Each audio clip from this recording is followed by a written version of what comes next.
ಎಲ್ಲರಿಗೂ ನಮಸ್ಕಾರ. ಇವತ್ತಿನ ರೆಸಿಪಿ ಈರುಳ್ಳಿ ಸಾಂಬಾರ್, ರಾಜಿ ಈರುಳ್ಳಿ ಸಾಂಬಾರ್. ಬನ್ನಿ ಹೇಗ್ ಮಾಡೋದು ಅಂತ ನೋಡೋಣ.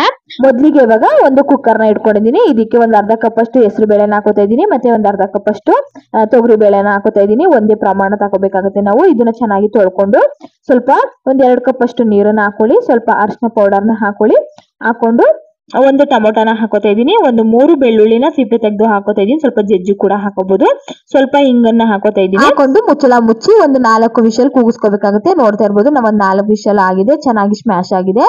ಒಂದ್ಸಲ ಚೆನ್ನಾಗಿ ಕೈ ಆಡಿಸ್ಕೊಂಡು ಇದನ್ನ ಒಂದ್ ಸೈಡ್ಗೆ ಎತ್ತಿಟ್ಕೊಳ್ಳೋಣ. ಒಂದು ಪ್ಯಾನ್ ನ ಇಟ್ಕೊಂಡಿದೀನಿ. ಇದಕ್ಕೆ 1 ಟೇಬಲ್ ಸ್ಪೂನ್ ಅಷ್ಟು ಎಣ್ಣೆನ ಹಾಕೋತಾ ಇದೀನಿ, ಮತ್ತೆ ಒಂದು ಅರ್ಧ ಟೇಬಲ್ ಸ್ಪೂನ್ ಅಷ್ಟು ಸಾಸಿವೆ, ಒಂದು ಅರ್ಧ ಟೇಬಲ್ ಸ್ಪೂನ್ ಅಷ್ಟು ಉದ್ದಿನ ಬೇಳೆನ ಹಾಕೋತಾ ಇದೀನಿ, ಮತ್ತೆ ಒಂದು ಅರ್ಧ ಸ್ಪೂನ್ ಅಷ್ಟು ಜೀರಿಗೆನ ಹಾಕೋತಾ ಇದೀನಿ, 10 ಕಾಳಷ್ಟು ಮೆಂತ್ಯನ ಹಾಕೋತಾ ಇದೀನಿ. ಹಾಕೊಂಡು ಚೆನ್ನಾಗಿ ಹುರ್ಕೋಬೇಕಾಗುತ್ತೆ. ಹೈ ಫ್ಲೇಮ್ ಅಲ್ಲಿ ಇಟ್ಕೊಂಡು ಹುರ್ಕೊಳ್ಳಿ ಇದನ್ನ. ಇದು ಚೆನ್ನಾಗಿ ಫ್ರೈ ಆದ್ಮೇಲೆ ಒಂದು 150 ಗ್ರಾಮ್ ಅಷ್ಟು ರಾಜಿ ಈರುಳ್ಳಿನ ಹಾಕೋತಾ ಇದೀನಿ, ಸಾಂಬಾರ್ ಈರುಳ್ಳಿನ. ಒಂದ್ 2 ಹಸಿರು ಮೆಣಸಿನಕಾಯಿನ ಹಾಕೋತಾ ಇದೀನಿ, ಮತ್ತೆ ಸ್ವಲ್ಪ ಕರಿಬೇವಿನ ಸೊಪ್ಪನ್ನ ಹಾಕೋತಾ ಇದೀನಿ. ಹಾಕೊಂಡು ಇದಕ್ಕೆ ಒಂದು 2 ಒಣ ಮೆಣಸಿನಕಾಯಿನ ಹಾಕೋತಾ ಇದೀನಿ. ಹಾಕೊಂಡು ಚೆನ್ನಾಗಿ ಫ್ರೈ ಮಾಡ್ಕೋಬೇಕಾಗುತ್ತೆ. ಒಂದ್ 2 ರಿಂದ 3 ನಿಮಿಷ ಚೆನ್ನಾಗಿ ಫ್ರೈ ಮಾಡ್ಕೊಳ್ಳಿ. ಸ್ವಲ್ಪ ಈರುಳ್ಳಿ ಸಾಫ್ಟ್ ಆಗುತ್ತೆ. ಈಗ ಸಾಫ್ಟ್ ಆಗಿದೆ. ಇವಾಗ ಒಂದ್ 2 ಟೇಬಲ್ ಸ್ಪೂನ್ ಅಷ್ಟು ಸಾಂಬಾರ್ ಪೌಡರ್ನ ಹಾಕೋತಾ ಇದೀನಿ, ಮತ್ತೆ ಒಂದು ಅರ್ಧ ಸ್ಪೂನ್ ಅಷ್ಟು ಚಿಲ್ಲಿ ಪೌಡರ್ನ ಹಾಕೊಳ್ಳಿ, ಒಂದು ಅರ್ಧ ಸ್ಪೂನ್ ಅಷ್ಟು ಧನಿಯಾ ಪೌಡರ್ನ ಹಾಕೊಳ್ಳಿ. ಹಾಕೊಂಡು ಚೆನ್ನಾಗಿ ಮಿಕ್ಸ್ ಮಾಡ್ಕೋಬೇಕಾಗುತ್ತೆ. 1 ನಿಮಿಷ ಲೋ ಫ್ಲೇಮ್ ಅಲ್ಲಿ ಇಟ್ಕೊಂಡು ಚೆನ್ನಾಗಿ ಹುರ್ಕೊಳ್ಳಿ. ಆ ಈರುಳ್ಳಿಗೆಲ್ಲ ಚೆನ್ನಾಗಿ ಮಸಾಲೆ ಎಲ್ಲ ಅಂಟ್ಕೊಳ್ಳುತ್ತೆ.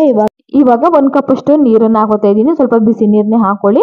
ಈ ರುಚಿಗೆ ತಕ್ಕಷ್ಟು ಉಪ್ಪನ್ನ ಹಾಕೋತಾ ಇದೀನಿ. ಹಾಕೊಂಡು ಒಂದ್ಸಲ ಚೆನ್ನಾಗಿ ಮಿಕ್ಸ್ ಮಾಡ್ಕೊಳ್ಳಿ. ಸಾಂಬಾರ್ ಪೌಡರ್ದೆಲ್ಲ ಸ್ವಲ್ಪ ಗಾಡ್ ಸ್ಮೆಲ್ ಎಲ್ಲ ಹೋಗ್ಬೇಕು, ಚೆನ್ನಾಗಿ ಕುದಿ ಬರ್ಬೇಕು. ಇವಾಗ ಒಂದು ಲಿಡ್ ನ ಕ್ಲೋಸ್ ಮಾಡಿ ಒಂದ್ 2 ರಿಂದ 3 ನಿಮಿಷ ಬೇಯಿಸ್ಕೊತಾ ಇದೀನಿ. ನೋಡ್ತಾ ಇರ್ಬೋದು ಇವಾಗ ಆಲ್ಮೋಸ್ಟ್ ಈರುಳ್ಳಿ ಚೆನ್ನಾಗಿ ಸಾಫ್ಟ್ ಆಗಿದೆ. ಇದಕ್ಕೆ ಹುಳಿನ ನೋಡ್ಕೊಂಡು ಸ್ವಲ್ಪ ಹುಣಸೆ ರಸನ ಹಾಕೋತಾ ಇದೀನಿ. ಹಾಕೊಂಡು ಚೆನ್ನಾಗಿ ಮಿಕ್ಸ್ ಮಾಡ್ಕೊಳ್ಳಿ. ಮಿಕ್ಸ್ ಮಾಡ್ಕೊಂಡ್ಮೇಲೆ ಇದಕ್ಕೆ ಸ್ವಲ್ಪ ಹೊತ್ತು ಕುದಿಯೋದಿಕ್ಕೆ ಬಿಟ್ಬಿಡ್ಬೇಕಾಗುತ್ತೆ, ಒಂದು 5 ನಿಮಿಷ. ನೋಡ್ತಾ ಇರ್ಬೋದು ಕುದೀತಾ ಇದೆ. ಇವಾಗ ಹುಣಸೆ ರಸನು ಕೂಡ ಚೆನ್ನಾಗಿ ಬೆಂದಿರುತ್ತೆ. ಇವಾಗ ನಾವು ಕೂಗಿಸ್ಕೊಂಡಿರುವಂತಹ ಹೆಸರು ಬೇಳೆನ ಹಾಕೋತಾ ಇದೀನಿ. ಹಾಕೊಂಡು ಚೆನ್ನಾಗಿ ಮಿಕ್ಸ್ ಮಾಡ್ಕೊಳ್ಳಿ.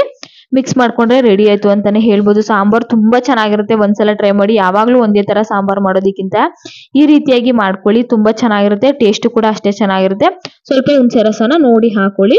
ಲಾಸ್ಟ್ ಅಲ್ಲಿ ಸ್ವಲ್ಪ ರುಚಿಗೆ ತಕ್ಕಷ್ಟು ಉಪ್ಪನ್ನ ಹಾಕೋತಾ ಇದೀನಿ. ಹಾಕೊಂಡು ಚೆನ್ನಾಗಿ ಕುದಿಯೋದಿಕ್ಕೆ ಬಿಡಿ ಒಂದು 5 ನಿಮಿಷ.